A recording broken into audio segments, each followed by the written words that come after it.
Police ஸ்டேஷனில் போலீஸ்க்கே பெரிய அதிர்ச்சி தான் காத்திருக்கு இங்கே பாண்டியன் குடும்பத்தால். அதுதான் அவங்களால தாங்கிக்க முடியாத ஒரு விஷயமாகவும் இருக்குது. அவங்களே கண்கலங்கி அழுகிற அளவுக்கு ஒரு விஷயம் நடக்குது. அதாவது இங்கே போலீஸ் ஸ்டேஷனில் எல்லாருமே இருக்காங்க.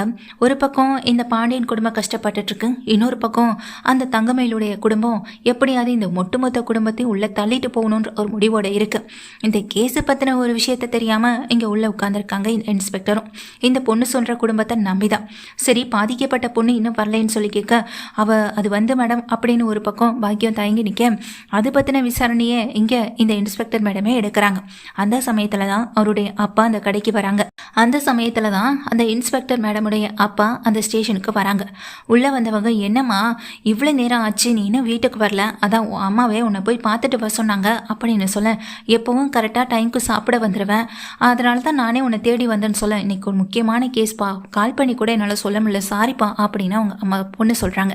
இதை கேட்டதும், சரிம்மா இந்த அருக்கு சாப்பாடுன்னு சொல்ல, சாப்பாடை கொடுத்துட்டு திரும்பி பார்த்தா பாண்டியன் குடும்பம் நிற்கிது. இதை பார்த்ததுமே அவரை அதிர்ச்சி போயிட்டு இங்கே பாண்டியன் குடும்பத்தில் பக்கத்தில் போகிறாங்க. என்ன சார், என்ன இங்கே என்ன பிரச்சனை அப்படின்னு சொல்லி கேட்க, யாருங்க உங்களுக்கு தெரிஞ்சவங்களான்னு கோமதி கேட்குறாங்க. ஆமான்ற மாதிரி அவரும் தலையாட்டுறாங்க பாண்டியனும்.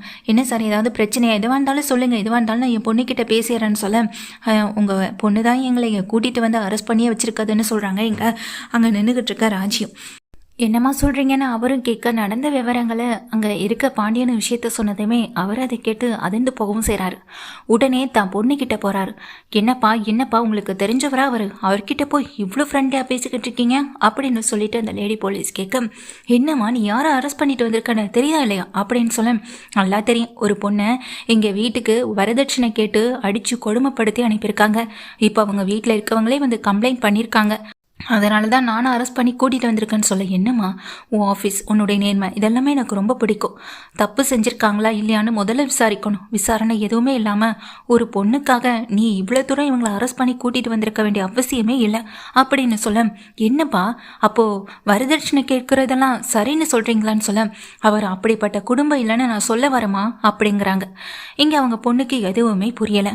அப்பா நீங்கள் சொல்கிறது எனக்கு எதுவுமே விளங்கலை அப்படின்ற மாதிரி அவங்க பொண்ணு அவரை பார்த்து சொல்ல, அம்மா உன்னுடைய படிப்பு, உன்னுடைய செலவு, இது எல்லாத்தையும் கவனிச்சுக்கிட்டது யாரு தெரியுமா அப்படின்னு சொல்லிட்டு கேட்க, யாருப்பா அப்படின்னு கேட்குறாங்க. இதோ இவர் தான், இவர் எனக்கு சின்ன வயசுலேருந்தே ஃப்ரெண்டுமா, இப்போ வரைக்கும் நல்ல ஃப்ரெண்டு, எங்கே பார்த்தாலும் எனக்கு அப்படி பேசுவார். உனக்கு ஒன்று ஞாபகம் இருக்கா, உன்னுடைய ட்ரைனிங்காக பணம் இல்லைன்னு நான் அங்கே எங்கேயும் தேடி அலைஞ்சப்போ கொஞ்சம் கூட பணம் வந்துட்டு எனக்கு எங்கேயுமே கிடைக்காத பட்சத்தில் என்னுடைய கஷ்டத்தை புரிஞ்சுக்கிட்டு எனக்கு முன்னாடி வந்து உதவி செஞ்சது பாண்டியன் தான். பாண்டியன் மட்டும் இல்லைனா அன்னைக்கு நீ ட்ரைனிங் போகிறதுக்கு கூட உனக்கு அந்த பணம் கிடச்சிருக்காது. இங்கேருந்து சென்னைக்கு போகிறதுக்கு கூட காசு இல்லாமல் நான் உன்னை எவ்வளோ கஷ்டப்பட்டேன் தெரியுமா. அன்னைக்கு அந்த பணத்தை கொடுத்து உதவுனது இவர் தான், பாண்டியன் தான். அன்னைக்கு மட்டும் இல்லை, அடுத்து சில விஷயங்களில் கூட உன்னுடைய ட்ரைனிங், உன்னுடைய படிப்பு விஷயம்னு பணம் தேவைப்பட்டப்போ என்கிட்ட தாராளமாக வந்து கேளுன்னு என் ஃப்ரெண்டு பாண்டியன் சொன்னப்போ நான் அதெல்லாம் கேட்கவே இல்லை. ஆனாலும் என் கஷ்டத்தை புரிஞ்சு எனக்காக பணத்தை கொண்டு வந்த நீட்டான்.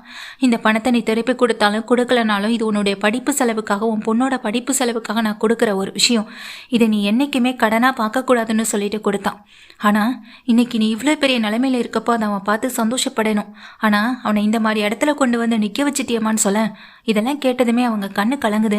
ஆனாலும் என்னுடைய டியூட்டியை நான் பார்த்து தானே ஆகணும், இவங்க மேலே கம்ப்ளைண்ட் கொடுத்துருக்காங்க, அப்போ நான் அதை கேட்டு தானே ஆகணும் அப்படின்ற மாதிரி சொல்கிறாங்க அந்த லேடி போலீஸோ. இதை கேட்டதும் இங்கே நின்றுட்டுருக்கவருக்கு, இல்லைம்மா நீ பண்ணிகிட்ருக்கிறது ரொம்ப பெரிய தப்பு அப்படின்னு சொல்ல, அப்பா இது என்னுடைய டியூட்டிப்பா, இதை நான் செஞ்சு தான் ஆகணும், தயவு செஞ்சு இந்த விஷயத்தில் நீங்கள் தலையிடாதீங்க அப்படின்னு சொல்கிறாங்க அவங்க பொண்ணு. இதை கேட்டதுமே அவரையும் மனசுடைஞ்சு போய் நின்றுட்டுருக்கேன். அப்போ தான் அங்கே நின்றுக்கிட்டு இருக்கேன், யார் கம்ப்ளைண்ட் கொடுத்ததுன்னு கேட்டால் அங்கே நின்றுட்டு இருக்க பாக்கியத்தையும் மாணிக்கத்தையும் பார்க்குறாங்க. அன்னைக்கு கடைக்கு போனப்போ கூட நான் 10,000 பணத்தை வாங்கி சம்மந்திக்கிட்ட கொடுத்துறேன்னு சொன்னாரே அப்படின்னு நினச்சிட்டு பாண்டியன்ட்ட போய் கேட்குறாங்க. பாண்டியனும் இல்லவே இல்லை அப்படின்னு சொல்ல, நான் அன்னைக்கு கடையில் கொடுத்துட்டு போனேன் பாண்டியா, அதை உங்ககிட்ட கொடுக்க கூட நான் சொன்னேன், ஆனால் அதை உங்ககிட்ட கொடுக்கலையான்னு சொல்லி கேட்க, இல்லை அப்படின்னு சொல்கிறாங்க பாண்டியனும்.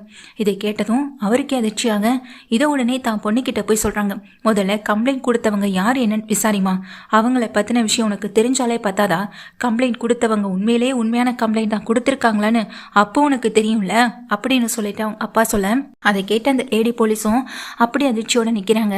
விசாரிச்ச பிறகுதான் தெரியுது, அக்கம் பக்கத்தில் இருக்கவங்களேருந்து யாருமே இவங்க வீட்டு பக்கம் இருக்க முடியும் முடியாது, எல்லார்கிட்டையும் பிரச்சனை பண்ணுறவங்க, எல்லார்கிட்டையும் கடன் வாங்கியிருக்காங்க, ஏகப்பட்ட கடனை வாங்கி தான் தன் பொண்ணு கல்யாணத்தை பண்ணியிருக்காங்க. இப்படி எல்லாத்தையுமே பண்ணினவங்க இங்கே கேட்டு அடித்து கொடுமைப்படுத்துறாங்கன்னு சொல்கிறது எல்லாமே பொய்ன்னு அக்கம் பக்கத்தில் இருக்க எல்லாருமே சொல்கிறாங்க. இதை கேட்டதுக்கு பிறகு தான் அவங்க உண்மை என்னன்னு நம்பவும் முடியுது. பத்தாவதுக்கு பாதிக்கப்பட்ட பொண்ணை கூப்பிட்டு விசாரிக்கிறாங்க தங்கமையில தனியாக வச்சு விசாரிக்கும் போது அவங்களும் உண்மையெல்லாம் சொல்லிடுறாங்க. இதனால் இப்போ யார் போய் கம்ப்ளைண்ட் கொடுத்துருக்காங்கன்றது தெரிஞ்சதுக்கு பிறகு அங்கே நிற்கிற மாணிக்கத்தையும் பாக்கியத்தையும் பார்த்து பயங்கரமாக திட்டுறது மட்டும் இல்லாமல் உங்கள் மேலே இப்போவே நான் பல கேஸை போட்டு உள்ள தள்ள முடியும் பண்ணட்டுமான்னு சொல்லி மிரட்டவும் செய்கிறாங்க. அதோடு இல்லாமல் அங்கே நின்றுட்டு இருக்க பாண்டியன் குடும்பத்திட்ட கையெடுத்து கும்பிட்டு என்னை மன்னிச்சிருங்கன்னு மன்னிப்பும் கேட்குறாங்க இந்த போலீஸும். இப்படிப்பட்ட ஒரு மாற்றம் நடக்கும்னு பாக்கியமும் மாணிக்கமாக எதிர்பார்க்கல. உன்னை இப்படி பார்க்குறப்ப எனக்கு ரொம்ப சந்தோஷமாக இருக்குமா, உங்கள் அப்பா பட்ட கஷ்டமெல்லாம் வீண் போகலைன்னு சொல்லி பாண்டியன் சொல்ல என்னை மன்னிச்சிருங்க அங்கள், நான் தெரியாமல் இவ்வளோ பெரிய விஷயத்த பண்ணிட்டேன் அப்படின்னு அவங்களும் சொல்கிறாங்க. இதை கேட்டதுமே பாண்டியனுக்கு ரொம்ப கஷ்டமாகவும் போயிடுது. சரி நாங்கள் கிளம்பலாமான்னு சொல்லிட்டு கேட்குறாங்க. நீங்கள் கிளம்புங்க அப்படின்னு அவங்களை அனுப்பி வைக்க அங்கே நின்றுட்டுருக்க பாக்கியத்தையும் மாணிக்கத்தையும் பார்த்துட்டு உன் பொண்ணு வாழ்க்கை நல்லா இருக்கணும்னு நீ இந்த ஸ்டேஷனுக்கு வரல, அந்த குடும்பத்தை பழி வாங்குறதுக்காக உன் பொண்ணை யூஸ் பண்ணியிருக்கேன். இப்படிப்பட்ட ஒரு அம்மா அப்பாவுக்கு மகளாக பிறந்ததை நினச்சி நீ தான் ரொம்பவே வருத்தப்படணும். இனிமேலும் நீ வாழ்க்கையில் வருத்தப்பட வேண்டிய விஷயம் நிறையவே நடக்கும்.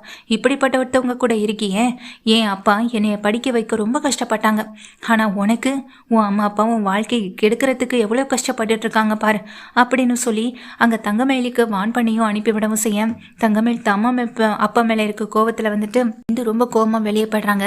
2 பேர்கிட்டையும் ஒரு வார்த்தை கூட பேசல. ரொம்ப நன்றிமான்னு சொல்ல என்னப்பா இதுக்கெல்லாம் நன்றி சொல்லிட்டு உண்மையை சொல்ல போனால் நான் ஒரு தவறு செய்ய பார்த்து அதை திருத்தினது நீங்கள். எல்லா அப்பாவும் தன் மகள்களுக்கு சொல்லிக் கொடுக்க வேண்டிய விஷயங்களை கரெக்டாக தானப்பா சொல்லி கொடுத்துட்ருக்கீங்கன்னு அவங்களும் சொல்ல சரிம்மா நீ உன் டியூட்டியை பாரு நான் கிளம்புறேன்னு அவங்க அப்பா கிளம்பி வெளியே போய்ட்றாங்க.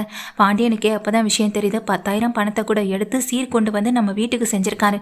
இவ்வளோ கேவலமான ஈனப்புத்தி இருக்க இவர் நம்ம மேலே கம்ப்ளைண்ட் கொடுக்குறாரு, அவரை நான் சும்மா விட மாட்டேன்னு நேராக வீட்டுக்கு போகிறாங்க. கூடவே எங்கள் சரவணன் கூட கதிரம் போகிறாங்க, செந்திலுமே போகிறாங்க. 3 பேரும் போனால் அங்கே வீட்டில் எல்லாமே இருக்கும்போது என் மயில் இதுதான் தான் கடைசி பொய், இதுக்கப்புறம் நான் பொய் சொல்லலை, எந்த பொய்யும் சொல்லலைன்னு என்கிட்ட கதறி எழுத மன்னிப்பு கேட்குறது எல்லாமே பொய் தானே.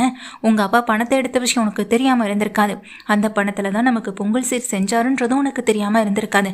எல்லாம் தெரிஞ்சும் எப்படி மயில் உன்னால் இவ்வளோ அந்த பணத்தை எடுத்துகிட்டு வந்து தான் நமக்கு தீபாவளி சீர் செஞ்சாரோன்றதும் உனக்கு தெரியாமல் இருக்காது.